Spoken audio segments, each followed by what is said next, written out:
Hello, and welcome to a series of videos on the Dart programming language. You can find out more about the Dart language itself if you visit dart.dev. And you'll see links to try Dart, for example, and that will give you a little embedded editor that you can run in your browser. And that's cool to try out the language and play with it a little bit. But if you're going to do any serious Dart programming, you really need to get your development environment up and running by installing the Dart SDK. So to do that, you'll just want to follow the documentation and follow the instructions for your operating system. So for Windows, you can try using the Chocolatey utility, which sounds fun, or if you're not comfortable with the command line, you can install the Setup Wizard, which is a graphical-based installer. On Linux, you'll just use your package manager, and on Mac OS, you'll use Brew. So once I've got Dart installed, I want to make sure that I have it installed and it's the binary directory for the Dart language is on my path. And I can prove that this is okay by running dart-version on the command line, and I'll know that's right when I get this version output. So my version is 241 at the time of this recording. I'm going to go ahead and take a look, and I can visit dart.dev/tool/sdk/archive to look at a list of the versions, including the latest stable version. You want to stay away from the dev channel version unless you're a language developer or you're trying out some experimental feature. So use the stable channel version. Now I've got the language installed, so what's next? Well, I could create a single file, say main.dart, and start banging out my code. But really quickly, that's not going to scale. I need a way to figure out how to define my package dependencies, the libraries that my project uses, and I might end up having more than just one file for my project to stay organized. So how should I organize my project? Well, if you're familiar with Flutter projects with Dart, we know that there is a certain directory structure. And for example, in one Flutter project, I've got an Android, build, iOS, and lib and test directories. There's a pubspec.yaml file. All of our code is going to be in lib and so on. But what about just a pure Dart project? How should I organize that?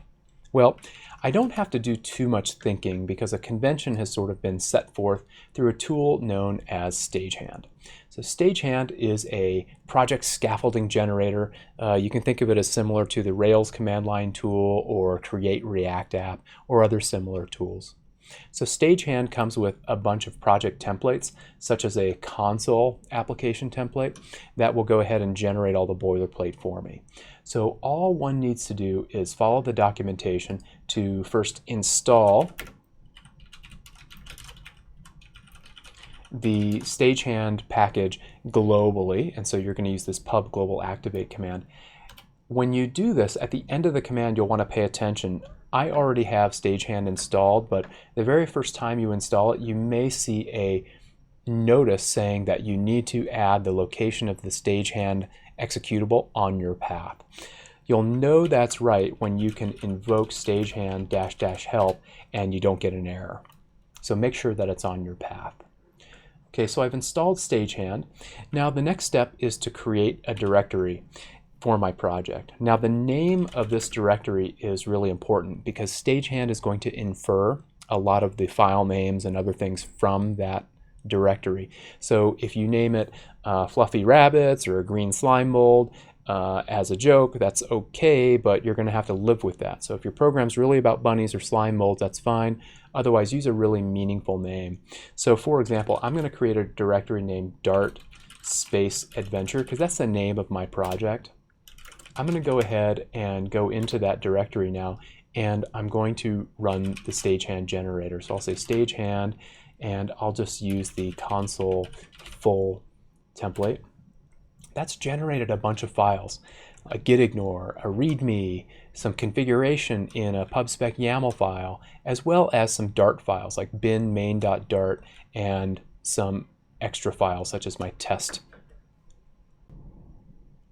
Next, I'm going to just try and run that file that is in the bin directory. So I'm going to say dart bin/main.dart, and I'm going to get an error. So you'll notice that Dart is complaining about not finding these packages and so on. what I need to do is I need to run pub get. So the first time I create a project, or as I add new library dependencies to my pubspec file, are the only times that I really want to run pub get. You don't have to run this every time you want to run your program. So since this is a new project, the very first thing I'm doing after creating that project is running pub get. So pub is going to go ahead and resolve all those dependencies for my project, and now I'm going to go ahead and invoke that program again. So I'll ask the Dart VM to go ahead and run bin main.dart, and I'll see the output. Let's go ahead and quickly take a look at the contents of main. What generated that hello world? Well, there's an import statement and a main function, and looks like there's that print statement. And we'll learn more about the Dart language in subsequent videos.